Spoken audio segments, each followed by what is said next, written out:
읽어나가겠습니다. 종들아 두려워하고 떨며 성실한 마음으로 육체의 상전에게 순종하기를 그리스도께 하듯 하라. 눈가림만 하여 사람을 기쁘게 하는 자처럼 하지 말고 그리스도의 종들처럼 마음으로 하나님의 뜻을 행하고 기쁜 마음으로 섬기기를 주께 하듯 하고 사람들에게 하듯 하지 말라. 이는 각 사람이 무슨 선을 행하든지 종이나 자유인이나 주께로부터 그대로 받을 줄을 알미라. 상전들아 너희도 그들에게 이와 같이 하고 위협을 그치라. 이는 그들과 너희 상전이 하늘에 계시고 그에게는 사람을 외모로 취하는 일이 없는 줄 너희가 알미라. 아멘. 오늘 말씀 제목은 종들아 순종하라, 상전들아 위협을 그치라는 제목으로 그런 말씀을 전하도록 하겠습니다. 자, 사도 바울은 에베소서 지금 후반부에서 윤리에 관한 부분을 가리키고 있었습니다. 교회 공동체는 새로운 가치, 새로운 비전을 가지고 있는 그런 사람들이 되어야 된다는 거예요. 세상 사람들처럼 살면 안 된다는 얘기를 하는데, 교회 안에서도 다양한 왕족부터 귀족부터 해서 평민까지, 그리고 노예들이 있는데 피차 복종하라. 이게 불가능한 것이죠. 어떻게 보면 인간적으로 불가능한 건데 피차 복종하라.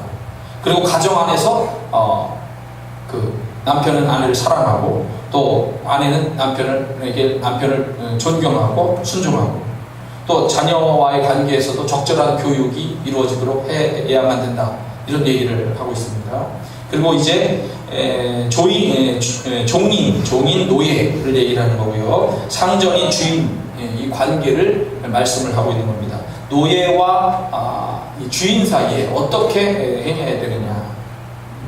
자, 우리가 노예하면은 먼저 나쁜 이미지를 딱 떠올리게 됩니다. 왜 그러냐면은 16세기경부터 유럽에서 노예를 사고 파는 노예 무역이 실시가 됐습니다. 이 노예 무역이 우리가 생각할 적에는 우리는 그 남의 일이니까요. 별로 관심을 안 갖지만 이 노예 무역 때문에 얼마나 많은 흑인들이 잡혀갔냐면 약 5천만 명이 끌려갔어요. 그리고 거기에 죽은 사람 생각해보세요. 너무나도 많은 사람들이 피를 흘리고 고통스러운 삶을 살면서 이렇게 죽어갔다고 하는 겁니다. 노예 무역 때 나온 이야기를 보면은 노예들을 이렇게 한꺼번에 이렇게 배에다 태우는 것이 아니고 이렇게 층계를 하듯이 했습니다. 그러니까 쉽게 얘기하면 노예를 눕혀요. 맨 처음에 일단을 눕히고 그 위에 나무를 얹어가지고 꼼짝 못하게 만드는 거예요. 그리고 그 위에 또 사람을 쌓고 또 이렇게 해가지고 이거를 20층 이렇게 쌓는 거죠. 그럼 이 노예는 배에 예를 들어서 맨 밑바닥에 있다고 생각해보세요. 물도 제대로 먹지 못하고 그 위에서 다른 노예가 싸는 똥과 오줌을 그냥 먹으면서 그냥 움직이지도 못한 채 몇 개월을 배를 타고 가가지고 팔리는 건데 그냥 막 죽는 거죠. 비인간적인 대우라고 하는 것은 말로 할 수 없는 이야기입니다. 사하라 사막지대에서 이야기해 보면은 목줄을 맸어요. 맨 처음에 노예로 잡히는 마을을 습격해서 목줄을 매요. 살아남은 적에는 남자들은 맨 처음에 다 많이 죽이기도 하고 목줄을 매고 주로 여자와 아이들을 많이 데리고 가는데 목줄을 매고 사막을 건너는 거예요. 사막을 건널 때 하루에 물 한 모금을 주고 그 다음에 옥수수 한 줌만을 줬다는 거예요. 그리고 12시간을 걸어가야 되는 거예요. 그렇게 해가지고 많은 시간을 해서 해안가로 간 다음에 해안가에 도착을 하면 남자 아이들은 전부 거세를 시켰어요. 피가 낭자했죠. 비명소리와 함께. 너희들의 씨를 우리 땅에 뿌리지 말라는 얘기죠. 그래서 다 이 거세를 시키고 이렇게 배를 태웠다고 합니다. 이렇게 이런 잔인한 그 노예 무역이 있었기 때문에 노예하면 우리는 부정적인 이미지를 갖고 있는데 실제로 그리스 시대, 로마 시대에는 이 노예들은 조금 달랐다고 합니다. 법적 신분으로 보면 노예이죠. 주인의 소유물입니다. 그리고 주인을 선택할 권리가 없어요. 주인이 너는 내 거다 하면 내 거가 되는 거예요. 그리고 사실은 로마 시대의 그 집안의 아내 그리고 자녀들 자체도 개념이 가족이라는 개념이 아니고 소유물이라고 하는 개념으로 사람을 봐왔다는 겁니다. 근데 노예는 여러 가지 일상생활을 할 때 일반적인 자유민과 구분하기 힘들 정도로 자유롭게 사는 있었다고 그래요. 역사학자였던 스코트 발트치라고 하는 사람은 1세기 노예들의 유일한 공통점은 각자 주인이 있었다는 점뿐이다. 이게 무슨 얘기냐면 주인이 있다는 점 빼고는 일상적인 면에서 활동이 가능했고 평민과 구별이 잘 안 될 정도로 이렇게 자유로운 부분이 있었다라고 이렇게 얘기를 하고 있는 겁니다. 노예가 되는 방법은 4가지가 있어요. 첫째는 제일 많은 것이 전쟁 포로죠. 로마는 계속 영토를 확장하기 때문에 전쟁을 하고 자기들의 그걸 받아들이겠다고 하면 봐주지만 거기에서 저항을 하거나 독립운동을 위해서 뭔가를 하면 아주 잔인하게 죽여버렸습니다. 그래서 수많은 전쟁 포로들이 처음에는 노예가 되었고요. 해적이나 산적 행위의 피해자가 또 노예가 되었고요. 매매를 통해서 그리고 출산을 통해서 노예가 되었다고 합니다. 로마 제국이 확장돼 갈 때는 이 로마 제국의 초기에는 수많은 전쟁들을 치러야 했기 때문에 수많은 전쟁 포로가 노예로 다 이렇게 들어오게 됐습니다. 전반기에 노예가 약 20% 정도가 되었고요. 로마 제국의 후반기에 가면 60%까지 노예가 많았다고 그러고 그 당시에 노예가 약 200만 명 노예가 있었다고 합니다. 매우 가난한 로마 시민도 노예 1명이나 2명은 적어도 소유하고 있었다고 하고요. 사회적인 귀족급에 해당하는 원로원의 집에는 100단위 이상의 노예가 있었다고 해요. 그리고 제일 많은 노예를 가지고 있었다는 사람으로 알려진 사람은 이집트 장인인데 2300명이나 되는 노예를 소유하고 부렸다고 합니다. 관공서에는 외부인의 손길이 들어오면 안 되기 때문에 관공서에는 노예를 부리지 않았고요. 관공서를 제외한 모든 곳에서 노예를 부렸다고 합니다. 시골에 들어가는 노예들은 대부분 농사일이나 광산일을 하게 됐는데 이 농사일, 특히 광산일 같은 경우는 아주 가혹할 만큼 힘들게 일을 해야 됐었고요. 노예들이 많이 죽어나가니까 노예 수요가 많이 이렇게 필요했다고 합니다. 그런데 도시의 노예들은 좀 달랐어요. 도시의 노예들은 교사, 요리사, 상인, 의사, 경호원, 가정교사, 주택관리인 이런 여러가지 광범위한 직업에 종사했고 입는 옷에서도 자유민과 구별되지 않을 정도로 혜택이 있었다고 그럽니다. 특히 주인에 따라서 대우가 천차만별로 나뉘어졌다고 합니다. 특히 무직, 직위가 없는 노예들은 인간적인 대우가 조금 더 괜찮았다고 하는 그런 면이 있는데 돈을 많이 벌 수 있는 직종에 일을 하는 이른바 엘리트 노예라고 하는 고급 직종에 속한 노예들은 주인의 허락하에서 일을 하기 때문에 충성도도 높았고 명찰을 달고 다녔어요. 네모난 명찰을 달고 다녔는데 이 명찰에는 자기가 봉사하고 있는 그 가문의 이름, 그 명찰을 가지고 있고 이렇게 이거를 자랑하기도 했습니다. 내가 지금 이런 가문에 속하였고 그리고 이것 때문에 내가 이런 좋은 직종이 있고 돈도 많이 번다 이렇게 되는 거죠. 그래서 이런 엘리트 노예들은 일반 노예들보다 자신들이 우월하다고 생각했고 때로는 평민보다도 더 우월하다는 생각을 가지고 있었다고 합니다. 왜냐하면 이 노예임에도 불구하고 재산을 모을 수가 있었어요. 재산을 모을 수 있었죠. 결혼도 할 수 있었죠. 그리고 아이도 낳아서 기를 수 있었죠. 자기 아이들이 귀족의 자제와 함께 공부를 할 수 있었다고 합니다. 그리고 나중에 커서는 자기 자녀는 그 귀족의 자녀 그분을 주인으로 모시고 이렇게 섬길 수가 있었던 거죠. 그래서 대대로 좋은 위치에서 이렇게 살아갈 수가 있기 때문에 그 자부심이 대단했던 겁니다. 주인은 노예에 대하여 그리고 가족에 대하여 생사 여탈권이라는 걸 가지고 있습니다. 무슨 얘기냐면 가족이 마음에 안 들으면 죽여버릴 수 있었어요. 여자로 태어났다. 난 여자아이가 싫어. 애를 죽여버려라. 그럼 죽이는 거예요.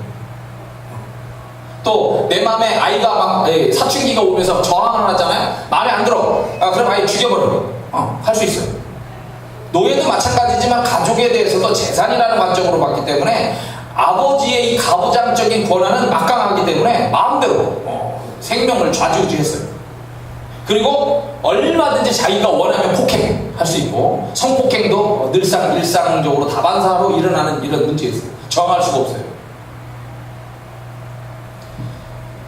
황제였던 아우구스투스를 자기 집에 초대한 해방 노예 출신의 재력가 한 사람이 자기의 노예가 황제 앞에서 작은 실수를 합니다. 아마 이게 그 차를 그릇을 움직이다가 그릇을 놓치죠. 깼을 때 곰치가 들어있는 연못에 빠뜨리려고 했어요. 왜냐면 이게 상어 같은 것도 이렇게 기르기도 하고 이렇게 곰치를 기르는데 이 곰치는 육식성이기 때문에 굉장히 그 공격력이 강합니다.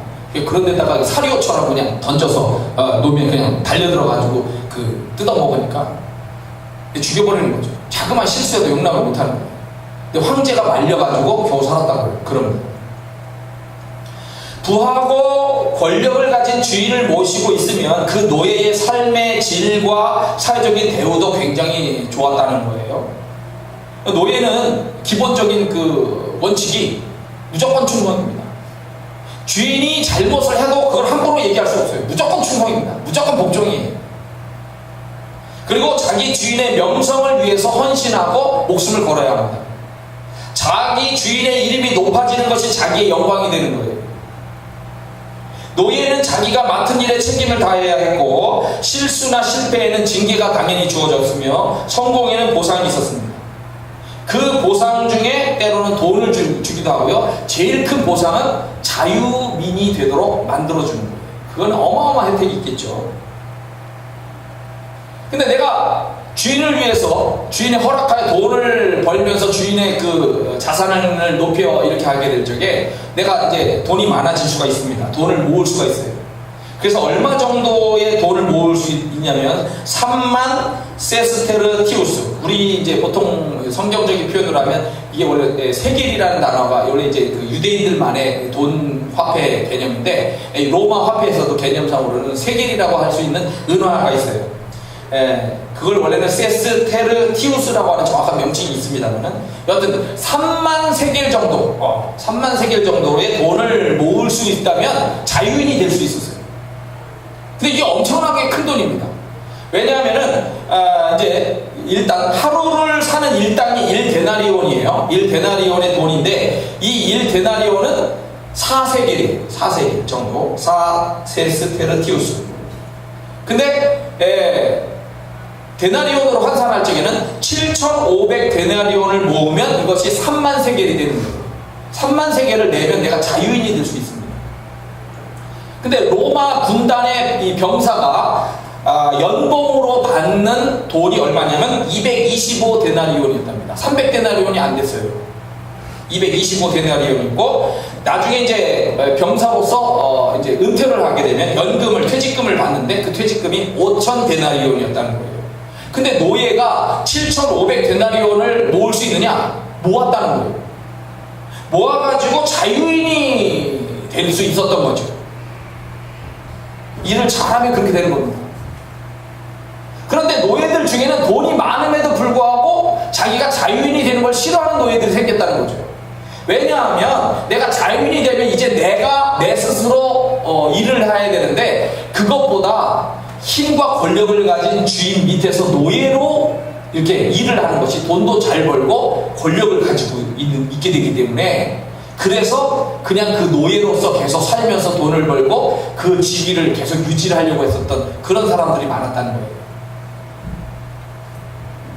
근데 주인이 보상으로든 아니면 그가 돈을 벌어서 자유인이 될 수도 있지만 자기에게 소속해서 있고 싶어 할 때 여하튼 주인 입장에서 이 사람을 그냥 자유인이 되게 할 수 있어요. 법적으로 이렇게 노예를 해방시킬 수 있습니다. 근데 여하튼 로마 시민권자가 되게 만드는 거예요. 내가 어떤 노예가 자유인이 되도록 만들면 이 사람은 로마의 시민권자로서 인정을 받았다는 거죠. 대단한 혜택입니다. 그런데 계속해서 이 노예를 후원을 해야 될 책임이 있습니다. 주인이. 노예가 로마 시민이 되면은 매매를 할 수가 있고 결혼도 할 수 있고 특히 고문도 면제받을 수가 있고 사형도 면제받을 수가 있습니다. 이 로마 시민으로서의 특권 그리고 플러스 전 주인의 후원도 계속 받을 수가 있습니다만 이거를 포기하면서 그냥 노예로 살겠다는 그런 사람도 많았던 거죠. 어떤 사람은 자기가 누구의 권력을 가진 누군가의 밑에 노예로 있었다라고 하는 것을 굉장히 자랑스럽게 생각하고 죽으면서도 그 묘비에다가 그걸 써달라고까지 하는 사람들이 있었다는 거예요.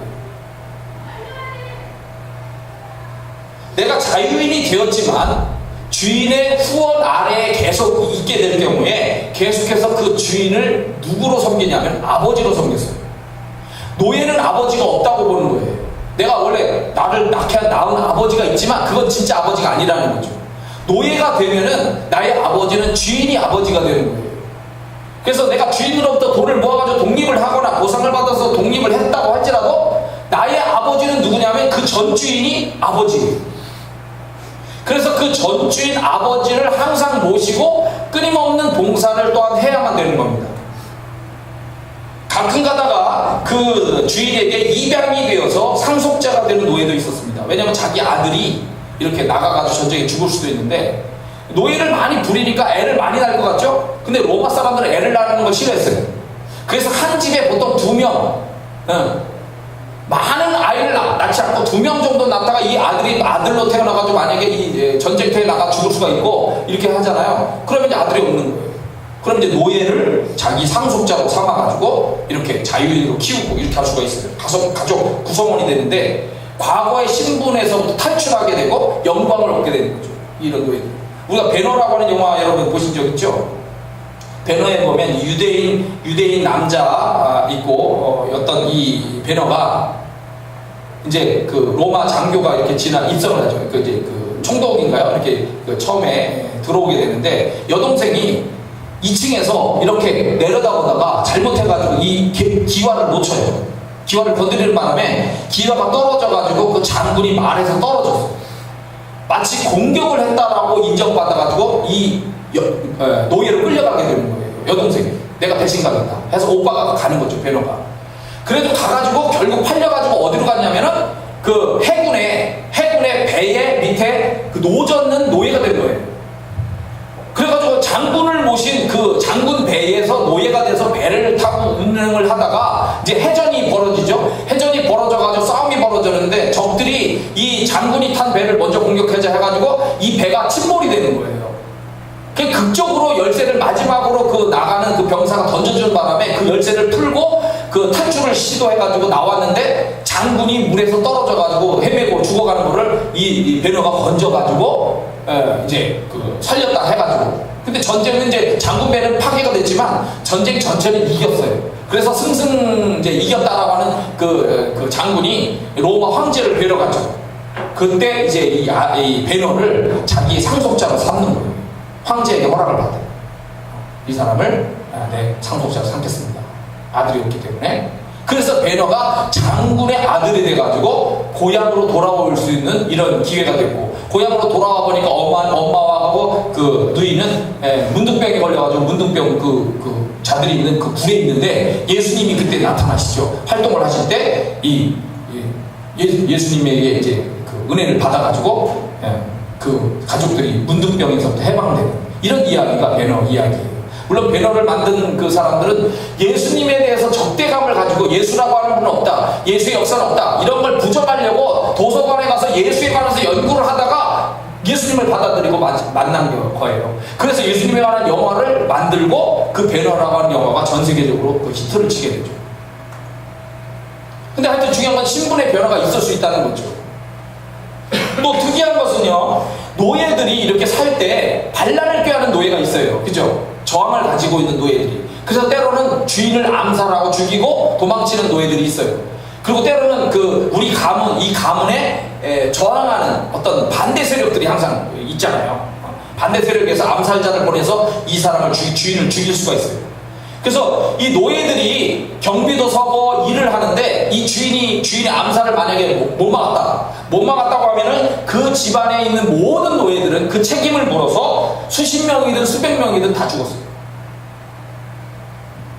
왜냐하면 이 집안에 어떤 연결고리가 있을 수 있다는 거죠. 집안의 문을 열어주거나 누군가가 제대로 보초를 안 서고 누군가 적과 내통했을 가능성이 있기 때문에 모든 노예는 수백 명이라도 죽였어요.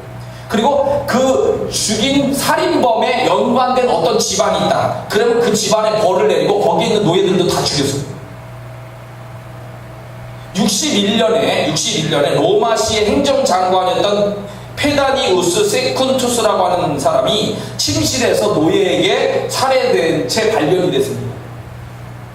그래서 관습에 따라서 그 부녀와 어린아이들까지 포함해서 400명에 되는 사람들이 다 죽임을 당한 이야기가 실제로도 나옵니다.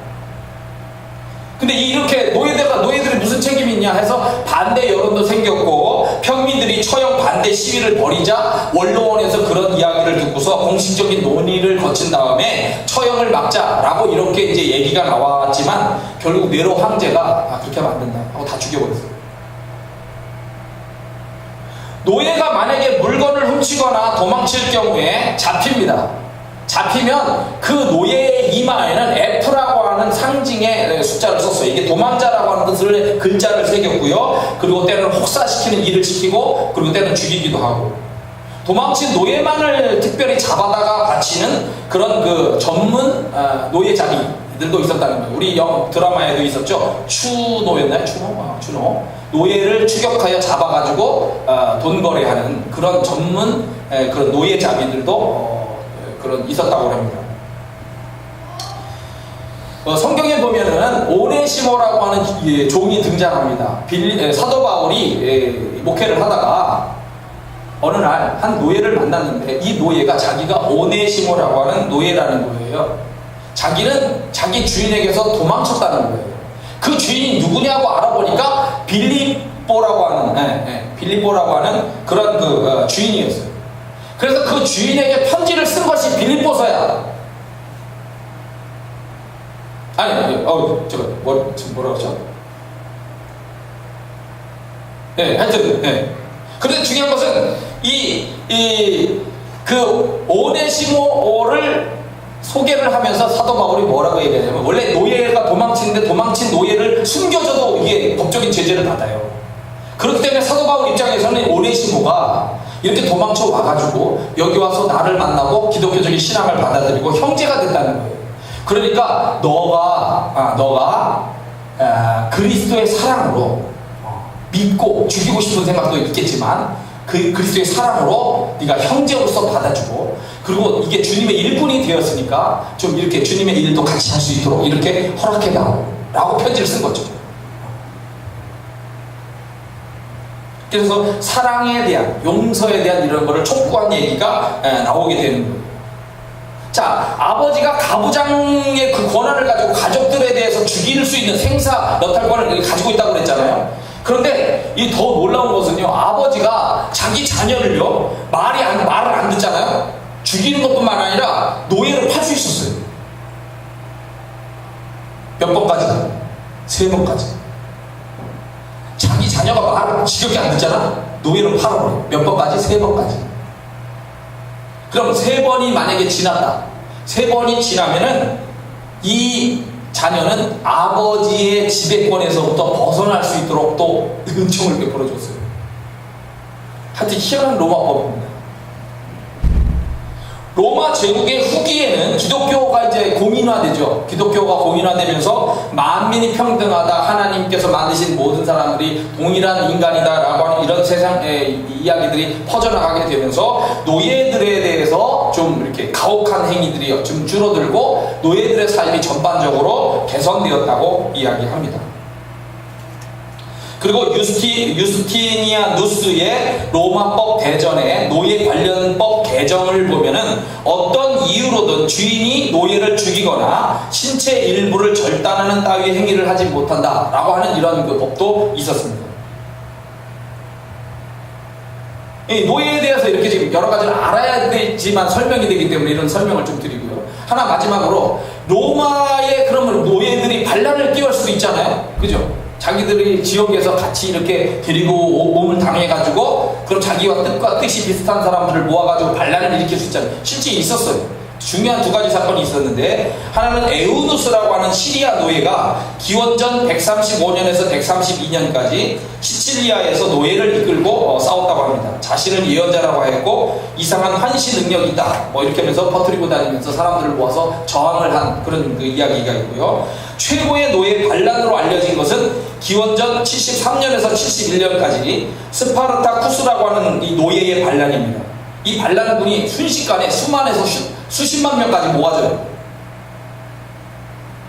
이 스파르타쿠스는 73년에 기원전 73년에 78명의 노예를 데리고 카푸아의 검투사 양성소에서 탈출해가지고 로마 사회가 불평등하다 해가지고 사람들을 모았는데 수천 명의 노예와 빈곤층이 모아졌고 2년 동안 로마군과 싸우게 됩니다. 로마 군인이고 총독이었던 프론티누스에 따르면은 이 스파르타쿠스 군은 심리전을 이제 피면서 이렇게 그 말뚝에다가 시신을 이렇게 묶어가지고 무기를 이렇게 들고 있는 것처럼 멀리서 보면 그냥 병사처럼 보이는 이런 그 전략도 우리나라의 강강수월래처럼 이런 거에 그렇게 병력들이 많은 것처럼 이렇게 작전도 했고요. 통제가 있는 것처럼 이렇게 속였다고 합니다. 그런데 결국 로마군에게 진압을 당하죠. 그렇지만 그 이름과 알려진 이야기가 지금까지도 로마인들에게 전해져 내려오고 있는 겁니다. 자, 근데 이런 게 로마의 삶이고 역사이고 뭐 분위기입니다. 자, 그런데 이 사람들이, 이 노예들이 교회를 나오기 시작한 거야. 주인들도. 자, 그런데 이게 이제 아까처럼 노예들과 귀족들과 평민들이 서로 피차 복종하라 라고 하는 이런 이야기까지 앞에서도 했었는데, 지금 여기서 문제는 뭐냐면 주인과 노예가 같이 이렇게 나올 때 사도 바울은 이야기를 할 필요가 있는 거예요. 노예 제도가 하나님이 만드신 것은 아니다. 사람이 만든 악한 것이긴 한데 이게 현실적인 문제이다라고 이제 생각을 갖고 있는 겁니다. 그래서 노예 제도는 개념적으로 보면 하나님의 시각에서 보면 없어져야 되는 것이 마땅하지만 이 지금 에베소서에서는 그것이 없어야 된다라고 이렇게 말을 하진 않고 현재의 상황 속에서 어떻게 하나님의 뜻과 영광을 위해서 하는 것이 좋을까라고 이거를 이야기하고 있는 거예요. 오늘 말씀에 그게 나오는 겁니다. 노예들은 주인을 두려워하고 떨며 성실한 마음으로 그리스도께 하듯이 해야 한다. 내가 섬기는 이 주인을 싫어하는 노예가 있을 수 있어요. 그리고 자기 아버지나 어머니가 비참하게 죽는 꼴도 보았을 수 있고, 자기 가족들이 뭐 이렇게 폭행을 당해서, 다양한 무서운 폭행을 당해서 이렇게 내가 주인에 대한 복수심에 불타는 아이도 분명히 있을 거란 말이죠. 그런데 그걸 누구들이고 성실한 마음으로 그리스도께 하듯이 주인을 잘 섬겨요.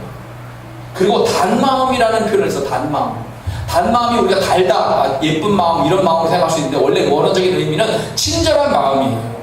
친절한 마음을 가지고 그리스도께 하듯이 정말 그 주인을 잘 섬겨, 이렇게 표현하고 있는 거예요. 그게 참 어렵겠죠. 그죠? 어렵지만 그리스도의 사랑과 용서라고 하는 걸 계속 배우기 때문에 신앙적으로 그 주인에 대한 보복 심리가 강한 내 마음이 있지만, 그러나 사랑으로 그리고 용서하며 친절한 마음으로 주인을 잘 섬겨요. 그 다음에 주인들은 어떡합니까? 주인들은 사회적인 지위와 권력을 가지고 있어요. 자기가 그 생명을 좌지우지할 수 있어요.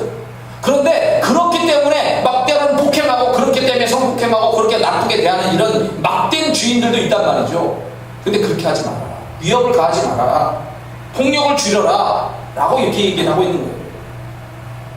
왜냐? 그 노예도 그렇고 너도 마찬가지지만 우리의 진정한 상전, 주인이 있기 때문이다.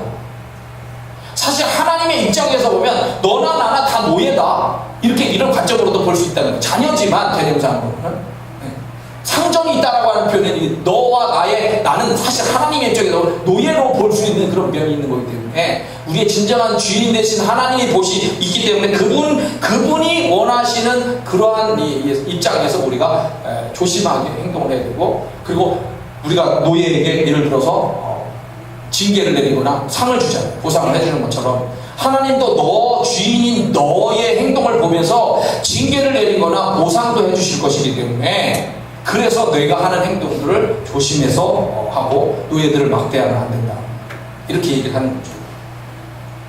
그래서 교회 안에서 피차 복종하면서, 가정 안에서 부모와 자녀 간에, 그리고 이 사회적 심각한 문제였던 주인과 노예와의 관계를 이게 하나님의 자녀로 인격을 서로 존중하고 믿음 안에서 사랑을 베풀면서 이렇게 사랑과 용서가 있는 공동체로 교회가 나아가면서 새로운 가치를 가지고 새로운 비전을 가진 그러한 모습으로 교회가 세상과는 다른 모습을 보여줘야 된다라고 이렇게 설명을 하고 있는 것이죠. 역사에 보면 한 가지 얘기하고 마칩니다. 파울리 누스라고 하는 그 주교가 있었어요. 이 주교는 놀라라고 하는 곳에 있는 그 하나님의 종이었던 주교였어요. 이 파울리 누스는 노예 해방을 위해서 아주 애를 씁니다. 그래서 자기가 가지고 있는 자산을 전부 팔아가지고 자꾸 사람들을 이제 해방시켜줬어요. 그러니까 좋은 일을 한다고 해서 이제 소문이 났겠죠. 그런데 돈이 없는 한 과부가 이제 찾아왔습니다. 그래서 도와달라고 이제 이야기를 하는 거예요. 내 아들이 노예가 돼가지고 지금 팔려갔는데 지금 아프리카로 끌려갔다. 아마 노예도 이제 그 전쟁에 투입이 될 수도 있고 아까처럼 배에 어떤 이런 데로 다 투입이 되니까요, 그죠? 내 아들이 노예가 돼가지고 이제 아프리카 쪽으로 이렇게 해서 갔다. 제발 좀 내 아들을 살려다오 하고 이제 그 간절한 요청을 한 거죠. 근데 그 이제 이 주교는 자꾸 자기 돈으로 이렇게 그 좋은 일을 하다 보니까 이제 돈이 떨어진 거야. 자, 그러면 우리가 보통 이렇게 이야기하겠죠. 나는 이제 내가 도울 수 있는 능력이 없고 후원을 받아야 되는데 후원이 들어오는 대로 내가 너의 아들을 이렇게 회복시켜 주겠다. 이렇게 아마 얘기를 하게 될 거예요. 그런데 이 주교는 그렇게 하지 않았어요. 그럼 어떻게 했느냐?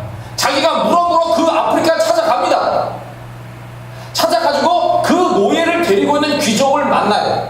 만나가지고 뭐라고 얘기하냐면 내가 당신의 노예가 될 테니까 이 노예를 살려주시오. 이런 어려운 사정이 있는 노예입니다. 내가 대신 당신의 노예를 하겠어. 그래서 허락을 받아요. 그래서 노예의 삶과 자기의 삶을 바꿔버리는 거야. 도대체 이런 사랑을 보여주는 거예요, 이 사람이.